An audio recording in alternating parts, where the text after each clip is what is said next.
ایمان والا کبھی ایک سوراخ سے 2 بار ڈسا نہیں جاتا. ہماری سیاسی جماعتیں، سیاسی تاریخ یہ بتلاتی ہے کہ کئی بار ڈسے گئے ہیں سانپ سے اور پھر اپنے آپ کو ڈسواتے ہیں. لہذا ایک دن رکنا پڑے گا. ہمیں سب کے درد ہمارے درد ہے. فنڈامنٹل رائٹس، بنیادی انسانی حقوق، سول رائٹس، ہم کسی کو پامال کرنے کی اجازت نہیں دیں. کسی کے بھی ہوں ہم اس کے ساتھ ہوں. یہ بے رحم اور جن کی سوچیں ننگی ہیں وہ ہم پر مسلط ہے. جن کی فکر، تفکر، سوچ، کردار، کام سب برہنہ ہے، یہ ہم پر مسلط ہے. ان سے نجات حاصل کرنی ہوگی. تحریک تحفظ پاکستان کو اس طرف بڑھنا ہوگا. پاکستان کے عوام منتظر ہیں، پریشان ہیں. ہر کوئی سوال کرتا ہے کیا ہونے جا رہا ہے، کیا ہونے جا رہا ہے، کیا ہونے جا رہا ہے. پاکستان کے ساتھ کیا ہو رہا ہے؟ یہ لوگ چین کی بانسری بجا رہے ہیں نہرو کی طرح. ملک تباہی و بربادی کی طرف جا رہا ہے. یہ ٹوٹنے جا رہا ہے.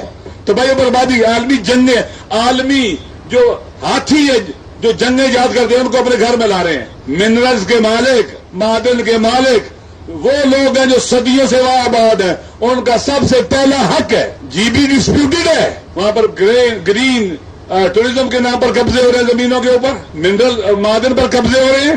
وہ ڈسپیوٹڈ ایریا ہے. ان کو آپ نے آج تک آئینی کیا اسے کہتے ہیں کہ شناخت نہیں دی، آئیڈینٹی نہیں دی اور آپ نے وہاں پر قبضہ کر لیا ہوا ہے. جی بی کو بھی مقبوضہ کشمیر بنایا ہوا ہے آپ نے.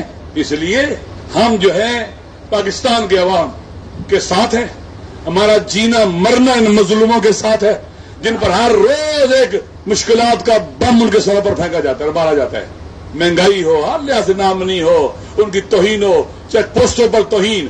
ادھر اسلام آباد میں ایک ایس ایچ او نے ٹینٹ کے اوپر پاؤں رکھا تھا، وہ پاؤں نہیں اٹھا رہا تھا. نہیں اٹھاؤں گا پاؤں، میں نہیں اٹھانے دوں گا اس کو. یہ حالت تھی. ایم این اے صاحب ہے، سینیٹر صاحب ہے، لوگ کھڑے ہیں وہاں پر کہتے ہیں پیچھے ہٹو، کہتے ہیں میں نہیں ہٹتا ہوں. اس وقت صورتحال یہ ہے کہ پاکستان میں کوئی قانون نہیں ہے، کوئی کسی کی عزت نہیں ہے، انسانی کرامت نہیں ہے. توہین کی جا رہی ہے، تحقیر کی جا رہی ہے. اور اللہ نہ کرے کسی کا دشمن کمینہ، گھٹیا اور پست ہو. اہل بیت علیہ السلام کے دشمن سب کے سب کمینے، گھٹیا اور پست تھے. لہذا ان کے ماؤں، بہنوں اور بیٹیوں کو بھی قیدی کیا. یہ وہی یزیدی نسل ہے. لہذا اس وقت پاکستان کے عوام منتظر ہیں. آپ سب سے منتظر ہیں.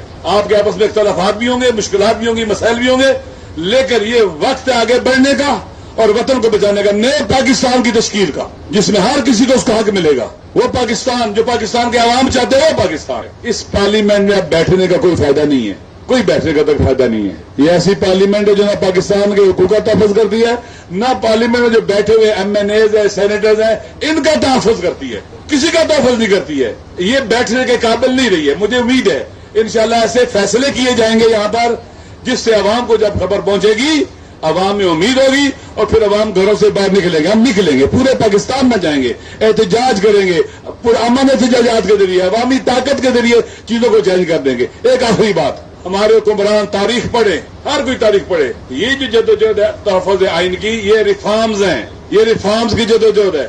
ایک آئین، ایک دائرے کار میں رہتے ہوئے جدوجہد. جب آپ تبدیلی کے سارے راستے بند کر دیتے ہیں، آپ پارلیمنٹ کا راستہ بند، عدلیہ کا راستہ بند، الیکشن کمیشن کا راستہ بند، سارے راستے بند، سچ کے راستے بند، جھوٹ اور مکر و فریب اور دھوکے کے دروازے تم کھولتے ہو. جب سارے راستے بند ہو جاتے ہیں، عوام کے پاس صرف ایک راستہ بچتا ہے. اس وقت یہ سب سارے عوام مجبور کریں گے. پھر اس کا راستہ ہے کہ سسٹم کو اٹھا کے پرے پھینکا جائے. پھر کوئی چیز نہیں بچتی اکٹھا رکھنے کے لیے، پھر اس کو ڈھا دیا جائے. اس سے انقلاب کہتے ہیں. یہ نہ سوچو تاریخ میں انقلاب آئے ہیں، 5% بھی لوگ نکلے انقلاب آ گیا ہے. پھر ان کو چھپنے کی جگہ نہیں ملے گی. عوام نکلیں گے. اگر آپ پاپولر لیڈرز کو ان پاپولر کرنے کی کوشش کریں گے، پھر جب عوام نکلیں گے کوئی روک نہیں سکے گا. باجوڑ میں لوگ نکلے، تمہیں وہاں پر فوجی آپریشن کرنا پڑ رہا ہے، لوگوں کو گولیاں مارنی پڑ رہی ہیں. کنٹرول کسی کے پاس نہیں ہوگا. پھر آپ سمجھتے ہو کہ جس کے گھر میں جس کو گولی ماری جاتی ہے وہ چپ ہو جاتے ہیں؟ نہیں، یہ غصہ کبھی ختم نہیں ہوتا. یہ پھر کسی نہ کسی دن نکلتا ہے. اور پھر جب چلتا ہے، خون پھر خون ہے، ٹپکے گا تو جم جائے. ظلم پھر ظلم ہے، بڑھتا ہے تو مٹ جاتا ہے. ظلم کی تقدیر میں مٹنا ہے.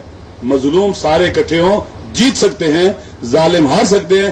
شرط یہ ہے کہ ہم میدان میں اکٹھے ہوں، اپنے تمام ڈفرینسز کے ساتھ ایک ایسے ایجنڈے پر اکٹھے ہو جائیں جو مشترکہ ہو اور پاکستان کے عوام کی امنگوں کا ترجمان ہو.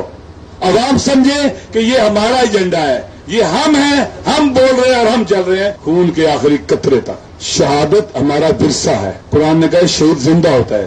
جو مظلوموں اور محروموں کے حق کی جنگ لڑتے ہوئے شہید ہو جائے وہ اعلیٰ درجے کا شہید ہوتا ہے. اور انشاءاللہ ویسے بھی گولی کھا کے مرنا ہے.